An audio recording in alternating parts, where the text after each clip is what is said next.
la bicicleta. Como se darán cuenta, todo es cuestión de perspectiva. La riqueza nace espontáneamente cuando los individuos compiten los unos con los otros y a través de transacciones generan valor. Ese valor es el que genera la riqueza. El proceso de generación de riqueza no es natural ni artificial, es un proceso espontáneo. Sucede sin querer queriendo, cuando los individuos persiguen satisfacer sus necesidades. Ahora, ¿qué tiene que ver el derecho con todo eso? Partiendo de que la libertad de los hombres, como el factor que puesto en práctica los enriquece a través del comercio, ¿para qué estamos los abogados? Y más aún, y esta es la médula de lo que quiero decirles, ¿para qué estamos los estudiantes de derecho? Nos han dicho que el derecho es este gigante acéfalo, lleno de constituciones, leyes, reglamentos y códigos, que es una forma de ordenar la sociedad, o peor aún, que es una forma de controlar a la sociedad. El problema es que no lo hemos creído. El derecho, y perdonen coleguitas que lo bajé del Olimpo, es un mecanismo para resolver problemas, nada más. Ahora, el tema es que hemos creado un derecho que genera más problemas de los que resuelve. Un derecho que se juega en conceptos vacíos o arbitrariamente nutridos, como dignidad moral o social, para imponer posturas y restringir libertades. Los abogados debemos convertir al derecho privado en un catalizador de transacciones, que incentiva a los individuos a actuar dentro del sistema y enriquecerse con él. Tenemos que convertir al derecho público en la matriz de un Estado que deje de ser un elefante blanco y se transforme en una hormiga atómica. Que lo único que haga sea asegurar la libertad individual, la paz y la propiedad privada, sin la cual comerciar carece de sentido. Un Estado que deje de arremeter contra monstruos inexistentes con su lanza de pragmatismo y genere posibilidades para que los más pobres se vuelvan ricos y que los ricos se vuelvan más ricos. Lo que digo puede sonar utópico, pero a mí el uso de esa palabra no me genera inconvenientes. Es una utopía. No existe, pero puede existir. Los abogados debemos recordar que estudiamos derecho y no leyes. El derecho hace las leyes, no al revés. Por último, los estudiantes de derecho tenemos la obligación de dudar, no dar nada por sentado y pensar qué es lo que separa al derecho ideal del derecho real y luchar para luego poder acortar esta brecha. Sin embargo, no es una misión sencilla. Los estudiantes y los jóvenes han sido siempre la voz de las nuevas ideas que se hacen contra los enemigos de la libertad. La defensa de la libertad tiene que ser por quienes creemos en ella como valor supremo de la humanidad axiomática y racional. Es por esto que me encuentro en la obligación moral, una moral construida sobre mis principios y valores, de terminar diciendo lo siguiente. Hoy el contexto electoral nos aterriza frente a cualquier sueño utópico. Hoy que las paradojas de la democracia nos han empujado a mirar desde el borde del abismo a las antípodas de la libertad, debo decir, en mi condición de ser humano libre antes que peruano y libre antes que estudiante, lo siguiente sobre la libertad. La sombra del militarismo se acerca desafiante y elijamos lo que elijamos, debemos recordar que la libertad no vale nada si no estamos dispuestos a luchar por ella. Ahora, mucha sangre ya se ha derramado en nuestro país, muchas balas, muchos muertos. La defensa de la libertad se libra con las ideas como armas, más nada. Yo no quiero que mis impuestos se gasten en más armas. Yo no creo en los fusiles, yo no creo en los soldados. Quiero morirme en mi primer país y quiero que mi país sea el primer mundo cuando muera, pero yo no creo en la guerra. Yo creo en los ejércitos comandados por empresarios y por exportadores, por bodegueros y por banqueros.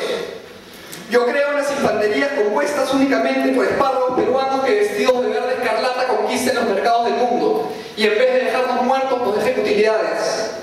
Yo no creo en los cañones ni en los coches bomba, esos ruidos que hay en la música, los gritos y los llantos.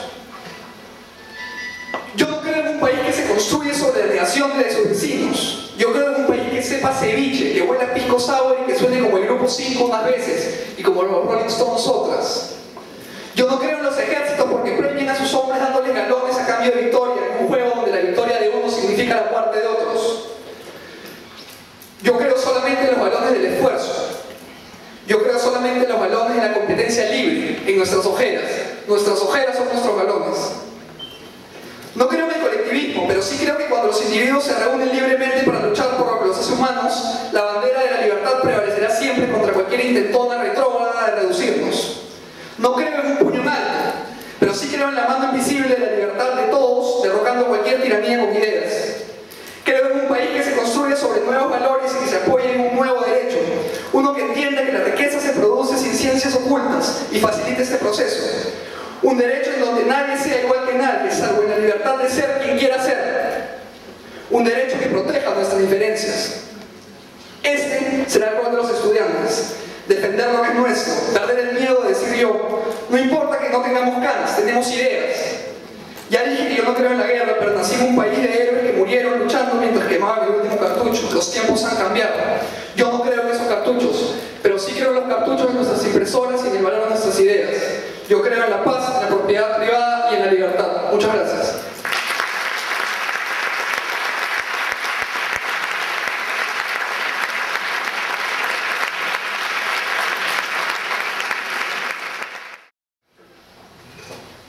Esta noche, el mensaje que quiero darles a los que están aquí y a los que lo verán a través de internet, viene cargado con un llamado urgente a la reflexión sobre algunos temas. Antes de empezar, debo ponerlo bajo aviso. Escucharán con frecuencia pendular el uso de una palabra que anda por nuestros tiempos en peligro de extinción. Es una palabra que correrá, me temo, si las cosas siguen como van, la misma suerte que los unicornios y que los alexis. Las generaciones futuras creerán que fue fruto de nuestra imaginación. Es una palabra que los abogados encontramos siempre un modo de esquivar. Hablamos en plural, se habla en tercera persona. Citamos a la jurisprudencia, nos escondemos atrás de la doctrina. Esa palabra es yo. Estas son mis ideas y mis opiniones. Hablar sobre las ideas de otros, o peor aún, sobre las ideas de todos, sería una traición a la esencia de mis principios. Yo hablo por mí. Lo que diré a continuación, lo diré con la secreta esperanza de que algunos de ustedes duden y reflexionen y estemos quizás luego de un proceso deductivo de acuerdo. Hoy les quiero hablar sobre la pobreza, el derecho y la libertad. ¿Cuál es el origen de la pobreza? ¿Qué tiene esta pregunta que ver con el derecho? ¿Qué tiene que ver con la libertad? Yo creo que mucho. Por varios siglos nos han dicho que el origen de la pobreza de unos es la riqueza de otros, que debemos investigar cuál es el origen exacto de la pobreza para poder acabar con ella. Conceptos etéreos como justicia social, interés público o bien común han sido frecuentemente utilizados como parte de esta explicación del peor de los males que aqueja al hombre, la pobreza. Sin embargo, no hemos encontrado ninguna respuesta. Nos hemos hallado frente de una contradicción. Ahora, frente a la racional contradicción de no poder encontrar una respuesta, podemos tomar dos posturas.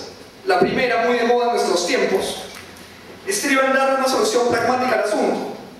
Regalar dinero a los más pobres, aumentar los salarios mínimos, hacer más rígida la legislación laboral, cobrar impuestos a las sobreganancias mineras o nacionalizar las actividades estratégicas de una economía para ponerlas al servicio de todos.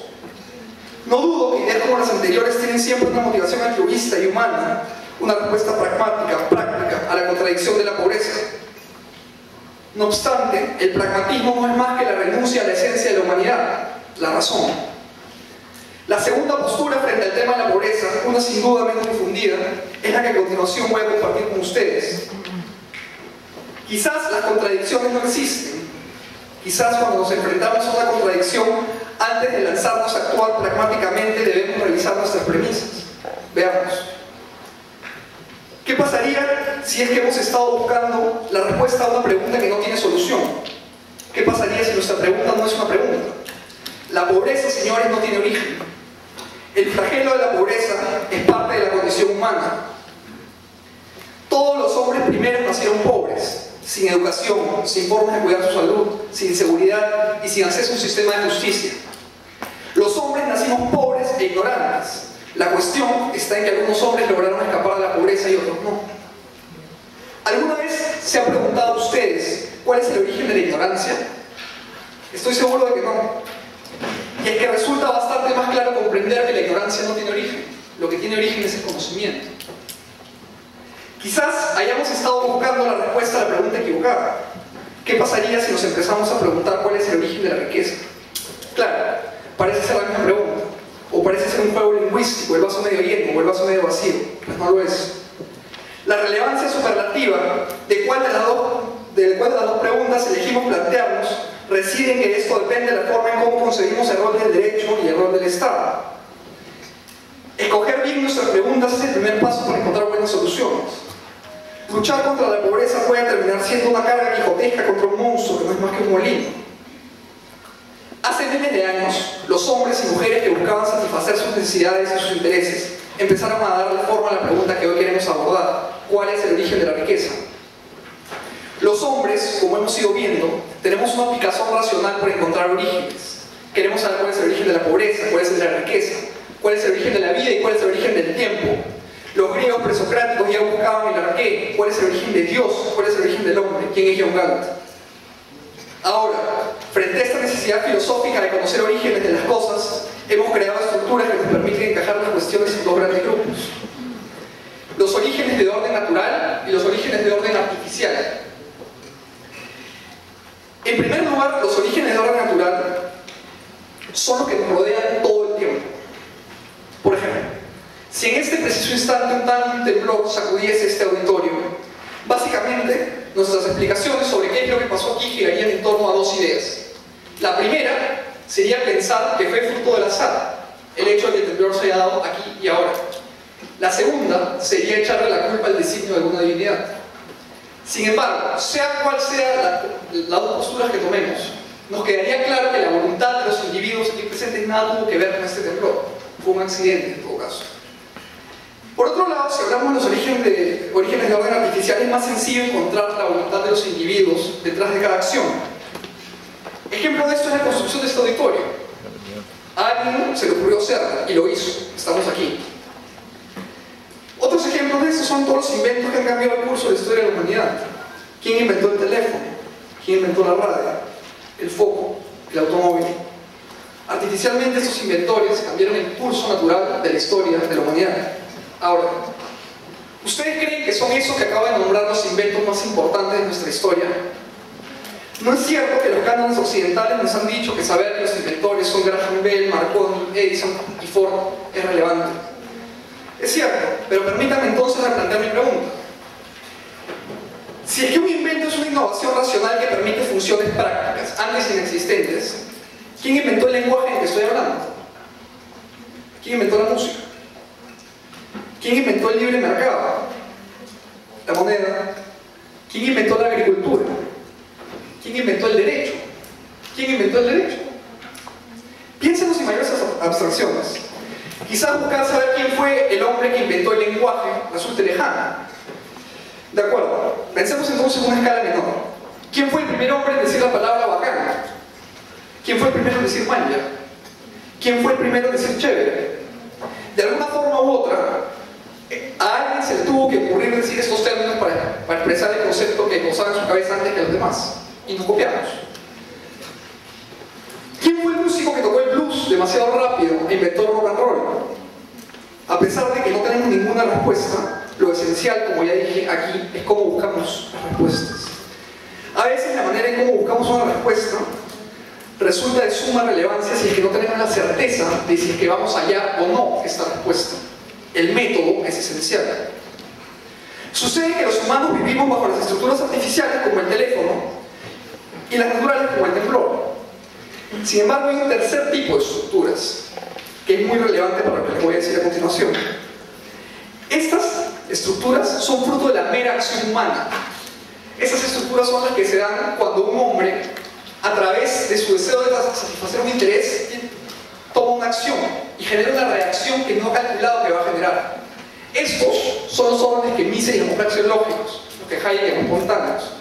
Son los que yo creo que eran lo que se refería al Chavo del Ocho cuando decía que algo pasó sin querer queriendo. Estos órdenes son aquellos en los que cuando un individuo busca su necesidad, satisfacer su necesidad, genera una reacción que no esperaba. Ahora, es por esto que el primer ser humano parlante, yo no creo que haya buscado dejarle como legado el lenguaje a la humanidad. Probablemente era un niño que buscaba decirle mamá a su madre. Hay entonces tres órdenes, tres tipos de estructuras según las cuales analizamos la acción humana: las naturales, las artificiales y las espontáneas. Ahora, habiendo dicho todo esto, lo lógico es que ustedes se pregunten por qué se los he dicho. La respuesta es que los hombres y las mujeres que hace miles de años lograron escapar de la pobreza hicieron algo bastante sencillo: comprar, vender, comerciar, transar, contratar. Ahora, es muy común pensar que cuando una persona le vende algo a otra, una gana dinero y la otra lo pierde. Es cierto, pero no debemos equiparar riqueza con dinero. El dinero es por un lado objetivo. El dinero es tan objetivo que los precios están en números, que nos permiten saber qué es lo que quieren los demás. Mientras más escaso y más útil es un bien, más caro. La riqueza, por su parte, es subjetiva. Lo que para mí vale algo no es lo mismo que vale para ustedes. Lo que cuesta mi corbata, o lo que vale mi corbata, no es lo mismo que vale para ustedes. Por eso es que transamos. Cuando yo considero que un televisor o una corbata, que en este caso tengo puesta, vale 80 soles, lo que voy a hacer es la voy a ofrecer en el mercado a 90. Y un individuo que cree que esta corbata vale 100, me la va a comprar en 90. En el momento que contratamos, los dos nos hemos hecho subjetivamente más ricos. Hemos ganado 10 unidades subjetivas de dinero cada uno. Este es un punto matriz para entender la riqueza. El origen de la riqueza es la búsqueda de los individuos por satisfacer sus necesidades personales viviendo en la sociedad. Ahora, es harto frecuente pensar en un gordo avaro digno de un cuento de Charles Dickens que cigarrillo en mano quiere satisfacer sus necesidades a costa de los demás. Es cierto.